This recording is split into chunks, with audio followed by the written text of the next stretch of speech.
Health issue number 2 is living almost entirely indoors and just relying on air conditioning. It's very, very easy in Dubai to spend your entire life inside your house, in your office, inside the gym, inside the shopping mall. You go from air conditioning room to air conditioning room to air conditioning room, and you never actually get fresh air. So this can cause some issues in terms of like sinus problems, dry throat, eyes, and a reduction in terms of sleep quality for some people. So there's some very easy ways to kind of improve this. I'd recommend everyone in the UAE has air purifiers, dehumidifiers would be the first 2 things that I would look at. So I would have those dotted throughout your house.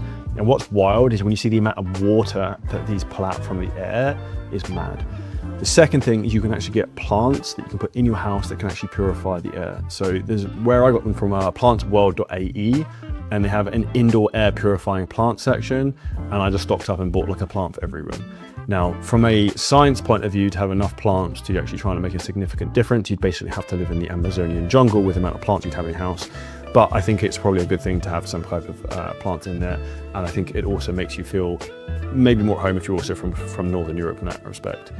Now, if you live in an apartment, one of the things you want to do is make sure that you get your ACs cleaned frequently, because they have filters on them that remove dust and things in the air. So in particular in the summer, there's a lot of sand in the air that you're going to be breathing in. So you want to try and pull that through and get that cleaned out. And ultimately, it's just about being proactive. Sometimes there is even weather warnings where they don't recommend running or exercising outside, because you can actually see kind of like the haze in the sky with like sandstorms.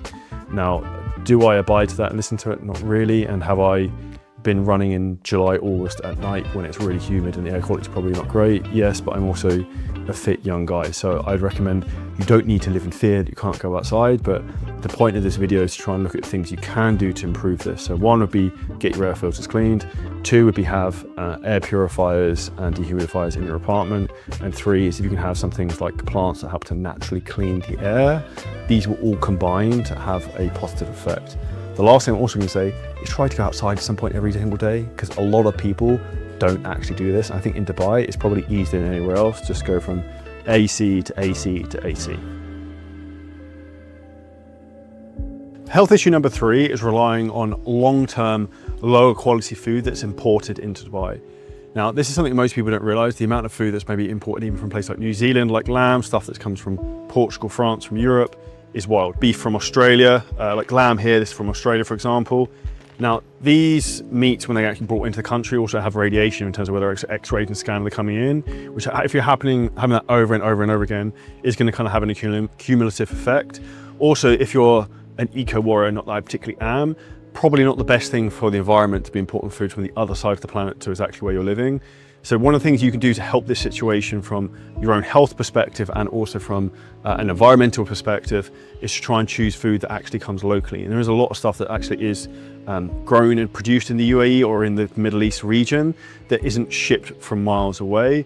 And even if you look at things like seafood, for example, on the other side of the coast from the UAE, you have Oman. There's a lot of seafood you can get from the sea there, from the Indian Ocean, which is completely different than what they have available maybe locally in Dubai. And it's only a couple of hours away from a transport side of things. So that would be a very easy fix rather than having stuff that's mass imported from the other side of the planet. Although Dubai does this logistically better than any other place in the world, which quite frankly, I think is actually an amazing business thing that they managed to do, is to get, I don't know, like Alaskan like crab turn up and it's fresh, like from the other side of the planet the next day. How you quite frankly do that like on repeat and it's there every day, I don't know.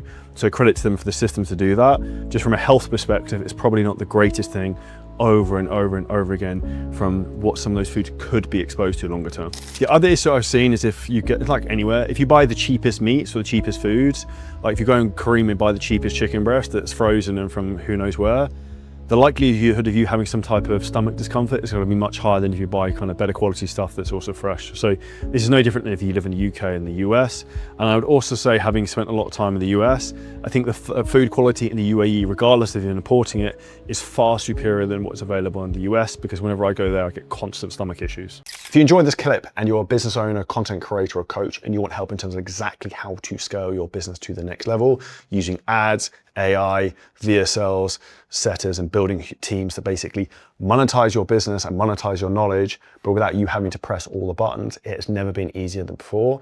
What we can do is we can walk through the whole process in terms of how we're doing this over and over and over again with content creators, with business owners. If you hit the link at the bottom of this video, you can book a call with us and the team. We can audit your whole business, show you where the bottlenecks are, and show you exactly how we can scale. And if we think you're a good fit to work with us, we can show you what that looks like too.